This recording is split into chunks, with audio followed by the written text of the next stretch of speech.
SSC परीक्षा देणाऱ्या विद्यार्थ्यांच्यावर रस्त्यावर येण्याची वेळ का आली आहे? दिल्लीच्या जंतर मंतरवर हजारो विद्यार्थी आणि शिक्षक आंदोलन करत आहेत, पण का आणि काय मागणी आहेत त्यांच्या? 31 जुलै रोजी दिल्लीच्या जंतर मंतरवर एक प्रचंड आंदोलन पेटलं. शांततापूर्ण पण संतप्त देशभरातून आलेली SSC विद्यार्थी आणि शिक्षक यावेळी फक्त परीक्षेतील गोंधळाविरुद्ध नाही, तर अर्थव्यवस्थेच्या बेजबाबदारपणाविरोधात आवाज उठवायला. SSC म्हणजेच स्टाफ सिलेक्शन कमिशन, केंद्र सरकारच्या नोकऱ्यांसाठी परीक्षा घेणारी संस्था. पण या वर्षीच्या परीक्षांमध्ये सुरू झाला मोठा घोटाळा. परीक्षा केंद्र अचानक बदलणं, 500 ते 600 किलोमीटर दूर केंद्र मिळणं, परीक्षा रद्द होणं, सिस्टीम क्रॅश, माऊस न चालणं.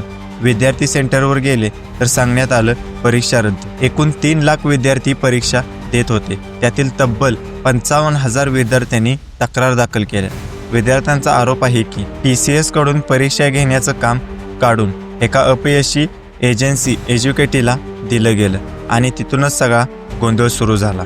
31 जुलैला विद्यार्थ्यांनी आणि शिक्षकांनी दिल्लीला department of personal and training कार्यालय गाठायचं ठरवलं, पण पोलिसांनी त्यांना अडवलं.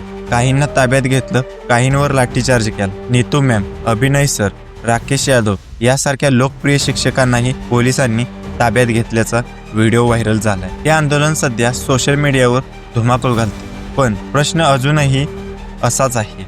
विद्यार्थ्यांचा विश्वास परत मिळवण्यासाठी SSC आणि सरकार काय पावलं उचलणार? तुमचं यावर काय मत आहे? कमेंटमध्ये नक्की सांगा आणि अशाच माहितीपूर्ण व्हिडिओसाठी आम्हाला फॉलो करायला विसरू नका. धन्यवाद.